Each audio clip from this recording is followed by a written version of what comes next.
ओम नमो भगवते वासुदेवाय।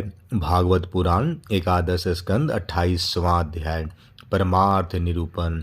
भगवान श्री कृष्ण कहते हैं, उद्धव जी, यद्यपि व्यवहार में पुरुष और प्रकृति, दृष्टा और दृश्य के भेद से दो प्रकार का जगत जान पड़ता है, तथापि परमार्थ दृष्टि से देखने पर यह सब एक अधिष्ठान स्वरूप ही है। इसलिए किसी के शांत, घोर और मूढ़ स्वभाव तथा उनके अनुसार कर्मों की न स्तुति करनी चाहिए और न निंदा, सर्वदा अद्वैत दृष्टि रखनी चाहिए। जो पुरुष दूसरों के स्वभाव और उसके कर्मों की प्रशंसा अथवा निंदा करते हैं, वे शीघ्र ही अपने यथार्थ परमार्थ साधन से च्युत हो जाते हैं, क्योंकि साधन तो द्वैत के अभिनिवेश का, उसके प्रति सत्त्व बुद्धि का निषेध करता है, और प्रशंसा तथा निंदा उसकी सत्यता के भ्रम को और भी दृढ़ करता है। उद्धव जी, सभी इंद्रियां राजस अहंकार के कार्य हैं। जब वे निंद्रित हो जाती हैं, तब शरीर का अभिमानी जीव चेतना शून्य हो जाता है, अर्थात उसे बाहरी शरीर की स्मृति नहीं रहती। उस समय यदि मन बच रहा, तब तो वह सपने के झूठे दृश्यों में भटकने लगता है, और वह भी लीन हो गया, तब तो जीव मृत्यु के समान गाढ़ निद्रा सुषुप्ति में लीन हो जाता है। वैसे ही जब जीव अपने अद्वितीय आत्म स्वरूप को भूलकर नाना वस्तुओं का दर्शन करने लगता है, तब वह स्वप्न के समान झूठे दृश्यों में फंस जाता है, अर्थात मृत्यु के समान अज्ञान में लीन हो जाता है। उद्धव जी, जब द्वैत नाम की कोई वस्तु ही नहीं है, तब उसमें अमुक वस्तु भली है और अमुक बुरी, अथवा इतनी भली और इतनी बुरी, यह प्रश्न ही नहीं उठ सकता। विश्व की सभी वस्तुएं वाणी से कही जा सकती है अथवा मन से सोची जा सकती है। इसलिए दृश्य एवं अनित्य होने के कारण उनका मिथ्यात्व तो स्पष्ट ही है। परछाई, प्रतिध्वनि और सीपी आदि में चांदी आदि के आभास यद्यपि है, तो सर्वथा मिथ्या, परंतु उनके द्वारा मनुष्य की हृदय में भय कंप आदि का संचार हो जाता है। वैसे ही देहादि सभी वस्तुएं हैं तो सर्वथा मिथ्या ही, परंतु जब तक ज्ञान के द्वारा इनकी असत्यता का बोध नहीं हो जाता, इनकी आत्यांतिक निवृत्ति नहीं हो जाती, तब तक ये भी अज्ञानियों को भयभीत करती रहती है। उद्धव जी, जो कुछ प्रत्यक्ष या परोक्ष वस्तु है, वह आत्मा ही है, वही सर्वशक्तिमान भी है। जो कुछ विश्व सृष्टि प्रतीत हो रही है, इसका वह निमित्त कारण तो है ही, उपादान कारण भी है, अर्थात वही विश्व बनता है और वही बनाता भी है, वही रक्षक है और रक्षित भी वही है। सर्वात्मा भगवान ही इसका संहार करते हैं, और जिसका संहार होता है वह भी वे ही हैं। अवश्य ही व्यवहार दृष्टि से देखने पर आत्मा इस विश्व से भिन्न है, परंतु आत्म दृष्टि से इसके अतिरिक्त और कुछ वस्तु ही नहीं है। इसके अतिरिक्त जो कुछ प्रतीत हो रहा है, उसका किसी भी प्रकार निर्वचन नहीं किया जा सकता, और अनिर्वचनीय तो केवल आत्म स्वरूप ही है। इसलिए आत्मा में सृष्टि, स्थिति, संहार अथवा अध्यात्म, अधिदैव और अधिभूत, ये तीन तीन प्रकार की प्रतीतियां सर्वथा निर्मूल्य ही हैं। न होने पर भी यूं ही प्रतीत हो रही है। यह सत्व, रज और तम के कारण प्रतीत होने वाली दृष्टा, दृश्य, दर्शन, दृश्य आदि की त्रिविधता माया का खेल है। उद्धव जी, तुमसे मैंने ज्ञान और विज्ञान की उत्तम स्थिति का वर्णन किया है। जो पुरुष मेरे इन वचनों का रहस्य जान लेता है, वह न तो किसी की प्रशंसा करता है न निंदा, वह जगत में सूर्य के समान समभाव से विचरता रहता है। प्रत्यक्ष, अनुमान, शास्त्र और आत्मानुभूति आदि सभी प्रमाणों से यह सिद्ध है कि यह जगत उत्पत्ति विनाशशील होने के कारण अनित्य एवं असत्य है। यह बात जानकर जगत में असंग भाव से विचरना चाहिए। उद्धव जी ने पूछा, भगवान, आत्मा है दृष्टा और देह है दृश्य, आत्मा स्वयं प्रकाश है और देह है जड़। ऐसी स्थिति में जन्म मृत्यु रूप संसार न शरीर को ही हो सकता है न आत्मा को, परंतु इसका होना भी उपलब्ध होता है। तब यह होता किसे है? आत्मा तो अविनाशी, अप्राकृत, अप्रकृत, गुणों से रहित, शुद्ध स्वयं प्रकाश और सभी प्रकार के आवरणों से रहित है, तथा शरीर विनाशी, सगुण, अशुद्ध, प्रकाश और आवृत्त है। आत्मा अग्नि के समान प्रकाशमान है तो शरीर काठ की तरह चेतन। फिर यह जन्म मृत्यु रूप संसार है कैसे? भगवान श्री कृष्ण ने कहा, वस्तुतः प्रिय उद्धव, संसार का अस्तित्व नहीं है। तथापि जब तक देह, इंद्रिय और प्राणों के साथ आत्मा की संबंध भ्रांति है, तब तक अविवेकी पुरुष को यह सत्य सा स्फुरित होता है, जैसे स्वप्न में अनेकों विपत्तियां आती हैं पर वास्तव में वे हैं नहीं। फिर भी स्वप्न टूटने तक उसका अस्तित्व नहीं मिटता। वैसे ही संसार के न होने पर भी जो उसमें प्रतीत होने वाले विषयों का चिंतन करते रहते हैं, उनके जन्म मृत्यु रूप संसार की निवृत्ति नहीं होती। जब मनुष्य स्वप्न देखता रहता है, तब नींद टूटने के पहले उसे बड़ी बड़ी विपत्तियों का सामना करना पड़ता है, परंतु जब उसकी नींद टूट जाती है, वह जग पड़ता है, तब न तो स्वप्न की विपत्तियां रहती है और न उनके कारण होने वाले मोह आदि विकार।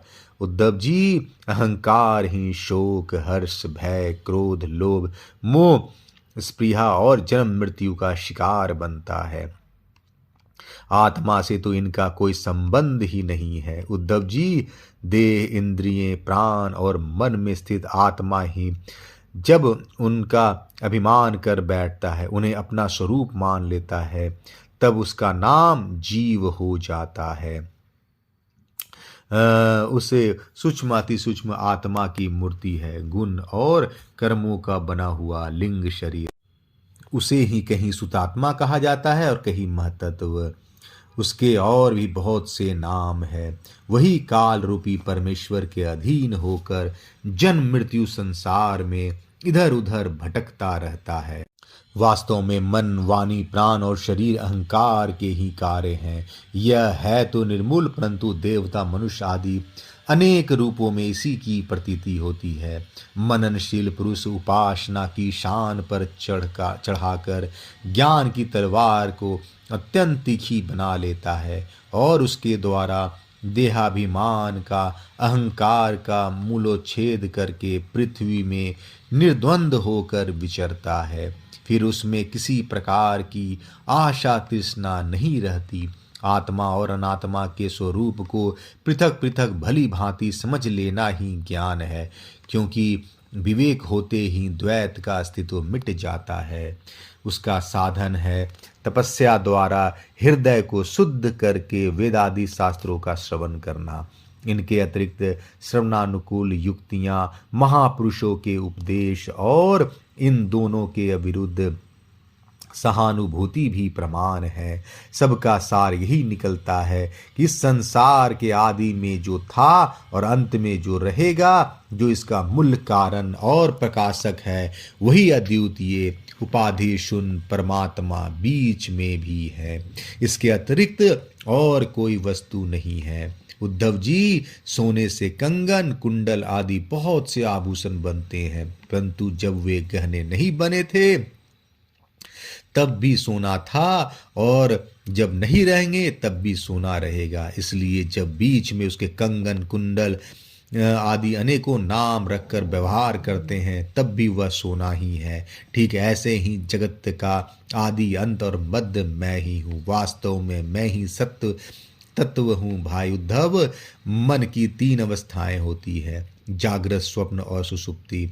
इन अवस्थाओं के कारण 3 ही गुण सत्व, रज और तम जगत के 3 भेद हैं। अध्यात्म, आधिभूत, पृथ्वी व्याधि और अधिदैव कर्ता, ये सभी त्रिविद्याएं जिसकी सत्ता से सत्य के समान प्रतीत होती है और समाधि आदि में वह त्रिविधता न रहने पर भी जिसकी सत्ता बनी रहती है, वह तूर्य तत्व इन तीनों से परे और इनमें अनुगत चौथा ब्रह्म तत्व ही सत्य है, जो उत्पत्ति से पहले नहीं था और प्रलय के पश्चात भी नहीं रहेगा।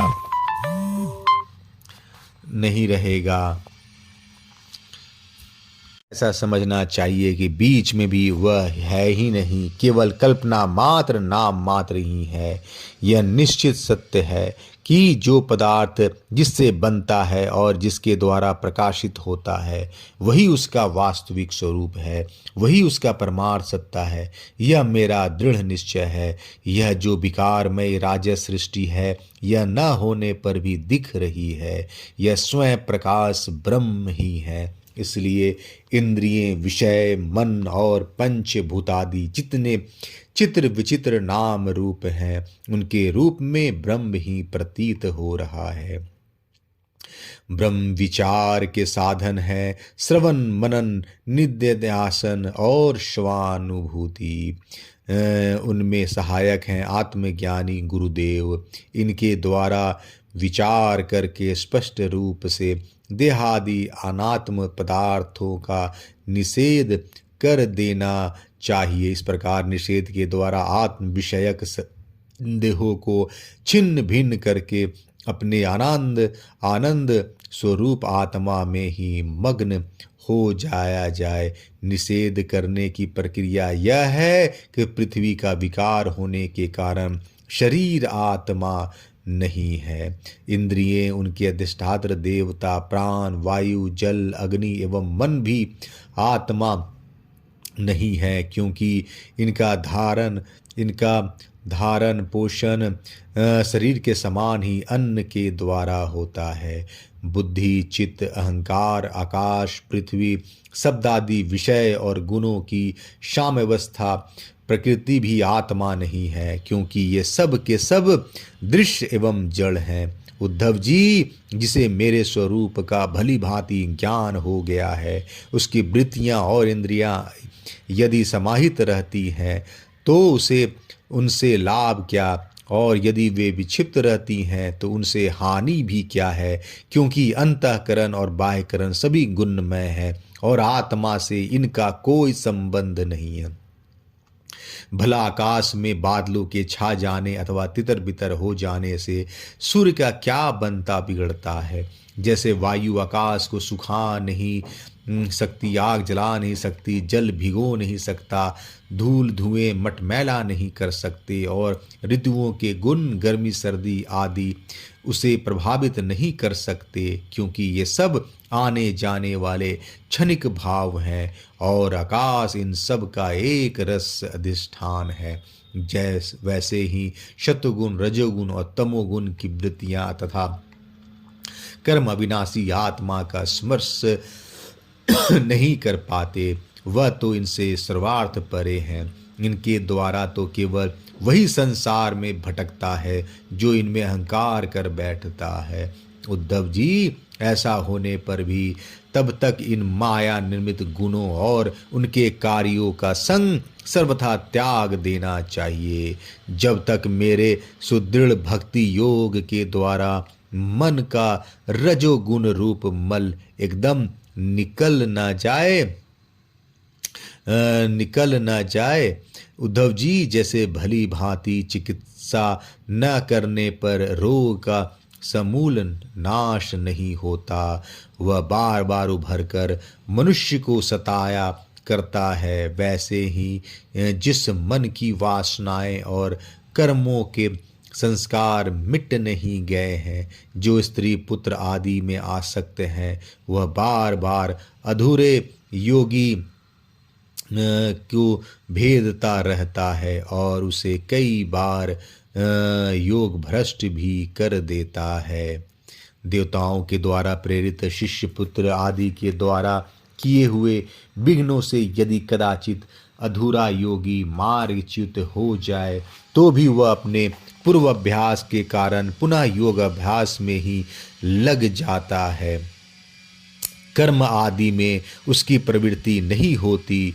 उद्धव जी, जीव संस्कार आदि से प्रेरित होकर जन्म से लेकर मृत्यु पर्यंत कर्म में ही लगा रहता है और उनमें इष्ट अनिष्ट बुद्धि करके हर्ष विषाद आदि विकारों को प्राप्त होता रहता है।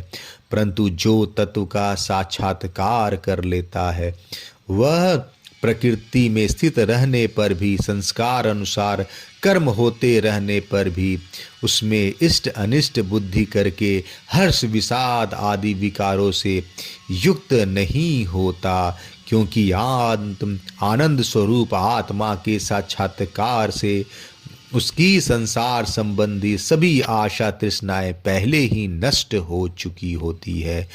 जो अपने स्वरूप में स्थित हो गया है उसे इस बात का भी पता नहीं रहता कि शरीर खड़ा है या बैठा, चल रहा है या सो रहा है, मल मूत्र त्याग रहा है, भोजन कर रहा है अथवा कोई स्वाभाविक कर्म कर रहा है, क्योंकि उसकी वृत्ति तो आत्म स्वरूप में स्थित ब्रह्माकार रहती है। यदि ज्ञानी पुरुष की दृष्टि में इंद्रियों के विविध बाह्य विषय जो कि असत्य है आते भी हैं तो वह उन्हें अपने आत्मा से भिन्न नहीं मानता, क्योंकि वे युक्तियों, प्रमाणों और स्वानुभूति से सिद्ध नहीं होते। जैसे नींद टूट जाने पर स्वप्न में देखे हुए और जागने पर तिरोहित हुए पदार्थों को कोई सत्य नहीं मानता, वैसे ही ज्ञानी पुरुष भी अपने से भिन्न प्रतीयमान पदार्थों को सत्य नहीं मानता।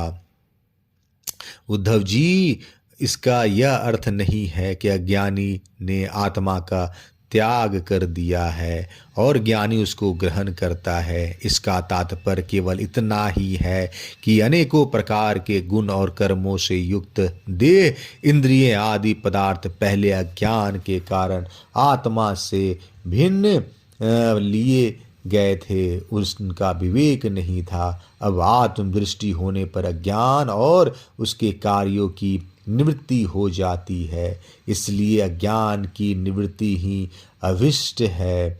निवृत्तियों के द्वारा न तो आत्मा का ग्रहण हो सकता है और न त्याग। जैसे सूर्य उदय होकर मनुष्यों के नेत्रों के सामने से अंधकार का पर्दा हटा देते हैं, किसी नई वस्तु का निर्माण नहीं करते, वैसे ही मेरे स्वरूप का दृढ़ अपरोक्ष ज्ञान पुरुषों के बुद्धिगत अज्ञान का आवरण नष्ट कर देता है।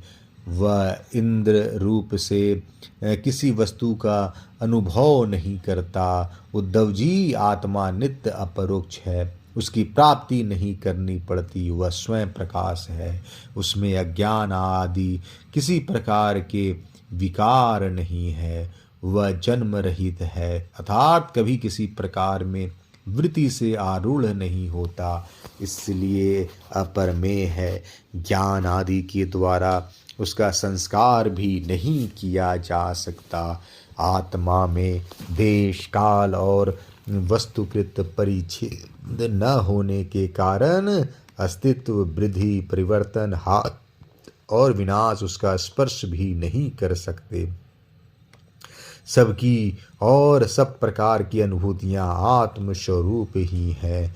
जब मन और वाणी आत्मा को अपना अविषय समझकर नृत्य हो जाते हैं तब वही सजातीय, विजातीय और स्वगत भेद से शून्य एक अद्वितीय रह जाता है। व्यवहार दृष्टि से उसके स्वरूप का वाणी और प्राण आदि के प्रवर्तक के रूप में निरूपण किया जाता है। उद्धव जी, अद्वितीय आत्म तत्व में अर्थहीन नामों के द्वारा विविधता मान लेना ही मन का भ्रम है, अज्ञान है। सचमुच यह बहुत बड़ा मोह है, क्योंकि अपने